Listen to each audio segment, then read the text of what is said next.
DRDO को मिली है बड़ी कामयाबी। पहले एयर डिफेंस सिस्टम का परीक्षण किया है। देश में बना भाग्यवास्त्र नामक काउंटर ड्रोन सिस्टम का सफल परीक्षण कर लिया गया है। ये सिस्टम खास तौर पर स्वार्म ड्रोन्स को खत्म करने के लिए बनाया गया है। इसे हैदराबाद की company solar defence and aerospace limited ने डिजाइन और विकसित किया है। भारत को ये सफलता ऐसे वक्त पर मिली है जब पाकिस्तान से तनाव चरम पर है।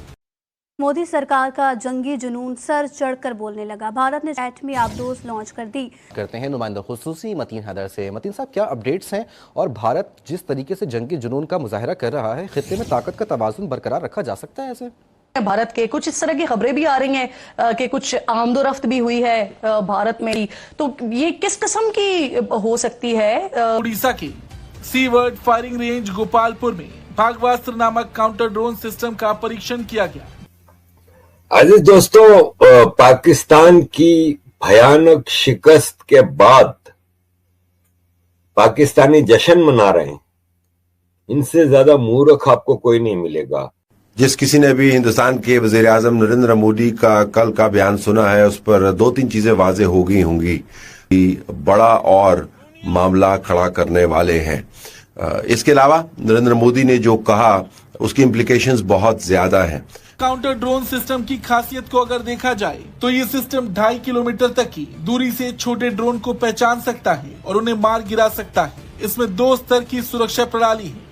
पहला स्तर माइक्रो रॉकेट, ये 20 मीटर के दायरे में ड्रोन को एक साथ खत्म कर सकता है। दूसरा स्तर गाइडेड माइक्रो मिसाइल, एकदम सटीक निशाने के लिए। ये सिस्टम पहाड़ों, रेगिस्तान और ऊंचाई वाले इलाकों 5000 मीटर से अधिक ऊंचाई में भी काम कर सकता है। इसमें जैमिंग और स्पूफिंग जैसे सॉफ्ट स्किल उपाय भी जोड़े जा सकते हैं ताकि दुश्मन के ड्रोन को भटकाकर बेअसर किया जा सके। जाहिर बात है, वो हमसे बहुत बड़ा मुल्क है, उनके पास पैसे ज्यादा हैं, उनके पास रिसोर्सेज ज्यादा हैं, उनके पास आबादी ज्यादा है, उनकी दुनिया में रीच ज्यादा है। मतलब मैं इस चीज को समझ सकता हूँ, लेकिन ठीक है जी, अच्छा ये चीज जो है, ये चीज मुझे नजर आ रही है। ठीक है जी, ये अगला नेक्स्ट स्टेप है जिसको वो कंसोलिडेट करने की कोशिश कर रहे हैं। इस पे फिर जो उनके मुख्तलिफ लीडरशिप आज क्लेम करती रही है, कल भी क्लेम करती रही है, और ये आज की बात नहीं है, ये पाकिस्तान बनने के फौरन बाद से बात शुरू हो गई है। ये अखंड भारत हमने बनाना है, और आज पाकिस्तान में बदकिस्मती से उनके कुछ गमाश्तों ने ये तो सबको पता था।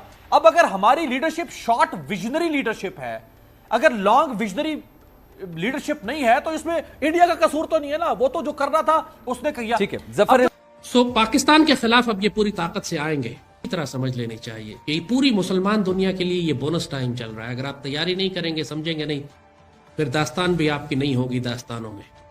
इनका प्लान मुझे ये लगता है कि जिस तरीके इसराइल चाह रहा था कि पैलेस्टाइन को इंफ्रास्ट्रक्चर तबाह कर दो, अनलिवेबल, और इनको जॉर्डन और इजिप्ट की तरफ पुश कर दो। ये इनका बेसिकली प्लान है जिस पे अभी तक वो अमल कर रहे हैं। यही कोशिश मेरे ख्याल में ये अब ये करेंगे, कश्मीर में इतना जुल्म बर्बरियत करेंगे, इतना कुछ कि ये आज़ाद कश्मीर, पाकिस्तानी आज़ाद कश्मीर की तरफ आए और वो ये सारे पे कब्जे हो जाए, बीच देयर सैडली मिस्टेक। सी बात जरा if you can make your answer bit brief, क्या वाकई हम नहीं लड़ सकते इंडिया से? क्या हमारी वो हैसियत नहीं है? Do we not have the money, do we not have the resources कि हम इंडिया से लड़ सकें, जैसे कि पीजे मीर साहब कह रहे थे, and that's why we are forced to look at other ways to respond? साहब ने बिल्कुल सही कहा कि मैं जंग नहीं करना चाहता। तब उनके जहन में था उन्होंने ये करना है, 1 साल से वहां पर प्लानिंग हो रही थी। Why were we clueless? हमारे वहां पे हाई कमिश्नर क्या कर रहे थे? क्यों नहीं उन्होंने वहां पे रिपोर्ट की यहां से, दिल्ली से यहां पर, कि there is something going on and we should have been prepared. Iqbal Baba ने जो कहा था कि तेरी बर्बादी के मशवरे हैं आसमानों में, बिल्कुल मुसलमान दुनिया के साथ इस वक्त यही हाल चल रहा है। और ख़ासतौर पर चूंकि ये बात हम पाकिस्तान के मुसलमानों से कर रहे हैं, पाक फौज से कर रहे हैं, बहुत अच्छी तरह समझ लीजिए कि इस वक्त पाकिस्तानी कौम की जो हालत है, हम इस काबिल नहीं हैं कि हम गजा जैसी किसी जंग को या सीरिया जैसी किसी जंग को बर्दाश्त कर सकें। भारत ने अगर हम पर हमला किया तो हमारी कौम बहुत बुरी तरह मारी जाएगी। गफलत में भी है, गैर तरबियत याफ्ता है, आपस में तकसीम है, अल्लाह उसके रसूल से कोई ताल्लुक नहीं है, आपस में बटी हुई है, हमें बहुत नुकसान हो। पीपल्स पार्टी और PMLN और इमरान खान ये क़यादत नहीं है, ये नापाक लुटेरे और जलील लोग हैं जो मुल्क और कौम को तबाह करने के लिए आए हैं। Department defence, national security division, सारे उनके लोग सोच रहे होंगे कि भाई इसकी पॉसिबिलिटी मौजूद है। इसकी पॉसिबिलिटी मौजूद है कि ये डिविडेंड, ये चीजें की जाएं। समझ रहे हैं आप बात को? सो ये जो बात है कि मुझे जाती तौर पे लगता है अब एक तरफ इंडिया की एयरफोर्स क्या कह रही है कि पायन तैयार रहो, ऑपरेशन हो रहा है। अब क्वेश्चन ये आता है कि ये ऑपरेशन कैसे चल सकता है? अमेरिका ने तो कह दिया कि जनाब हम नहीं वो बात करेंगे और वो सारी चीजें करेंगे। इंडिया ने तो कहा कि हमने नहीं बात करनी पाकिस्तान से। और पाकिस्तान को क्या एडवांटेज मिला? कुछ भी ना। क्यों? क्योंकि पाकिस्तान के अंदर तो दहशतगर्दी मुसलसल होती रही। और पहला इलेक्शन बीजेपी ने जो जीता और इसने हुकूमत बनाई वो 98 का इलेक्शन था। 2014 में दूसरी दफा इसने हुकूमत बनाई और 2019 में तीसरी दफा इसने हुकूमत बनाई। ये अंधे को भी पता होना चाहिए था। आपके इंटेलिजेंस एजेंसीज, आपके स्टेट ऑपरेटर्स, आपके का जो हाई कमीशन है भारत के अंदर, ये सारी बातें उनसे कैसे छुपी रह सकती हैं? इलेक्शन हुआ है, इसमें बीजेपी को एब्सोल्यूट मेजॉरिटी मिली है। 542 सीटों में से 303 नशिस्तें बीजेपी ने जीती हैं, उसको एब्सोल्यूट मेजॉरिटी। जैसे उसको मेजॉरिटी मिली है, उसने आते साथ ही अपने मंशूर पर अमल करना शुरू कर दिया है। ये तो सबको पता था। अब अगर हमारी लीडरशिप शॉर्ट विजनरी लीडरशिप है, अगर लॉन्ग विजनरी लीडरशिप नहीं है, तो इसमें इंडिया का कसूर तो नहीं है ना। वो तो जो करना था उसने किया। ठीक है, जफर इलाही साहब, अब ये किस तरीके से जो यार मैं आता हूं जफर इलाही साहब, करिए। मैं तो समझता हूं कि हम मूडी को शुक्रिया अदा करना चाहिए।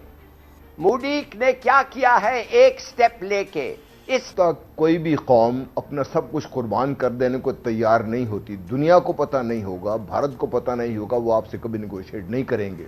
आपने देख लिया, इमरान खान साहब ने 5 दफा फोन किया, उसने फोन उठाने की जहमत नहीं की। मैं समझता हूं ये मेरे पाकिस्तान की और मेरे प्राइम मिनिस्टर की बेइज्जती है। ये हमने वो बर्दाश्त कर ली है। देखिए, बात यह है, अमन की ख्वाहिश रखना इंतहाई जायज़ और इंतहाई मुनासिब और इंतहाई बैलेंस वो चीज़ है ये। लेकिन क्या हम एक बैलेंस्ड और जायज़ और इन लोगों से डील कर रहे हैं? आप एक ऐसे शख्स से और एक ऐसी हुकूमत से डील कर रहे हैं जो इस वक्त टोटली ब्राह्मण ज़ायनिज़्म के ग्रिप में है। उस वक्त टोटली कश्मीरियों के साथ हुआ है पिछले चंद सालों में। क्या आप कोई इंसान सोच सकता था कि कोई जी होश शख्स, कोई भी जो तहजीब याफ्ता कौम है, ऐसा काम कर सकती है? नहीं। मोदी साहब ने बहुत अच्छा किया, सेकुलरिज्म का पर्दा फाश कर दिया उनका। सेकुलर इंडिया कभी भी नहीं था, एक सिर्फ उनका पर्दा था, वो फाश कर दिया। ऐसी सूरत हाल में आपको लगता है वीव बीन प्लेड? देखिए, सबसे पहले तो आप देख लें, वो हम भी हैं, बाकी भी हैं। हम कहते हैं कि भाई हमारे फ्रेंड्स हैं। यहाँ फ्रेंड्स कोई नहीं होते, इंटरेस्ट्स होते हैं, और हर मुल्क अपना इंटरेस्ट देखता है। आपने कभी देखा है कि फ़लस्तीन के मामले में फॉर एग्जांपल कितने मिडिल ईस्टर्न कंट्रीज हैं जो कि खुल के आए हैं? एक। दूसरा, आपने देखा है कि जब हमारा कश्मीर का इशू होता है, जहाँ genocide, mass murders, gang rapes और हर किस्म की ये पेलेट्स, उसके बाद आप देख लो कि क्लस्टर बॉम्ब्स, उससे पहले लैंड माइंस, ये जो अट्रॉसिटीज होती हैं, and you know bayoneting pregnant women, ये कहीं देखा आपने? Apart from Bosnia, it was only here. तो ये किसने आपकी बात सुनी है? सो आप इन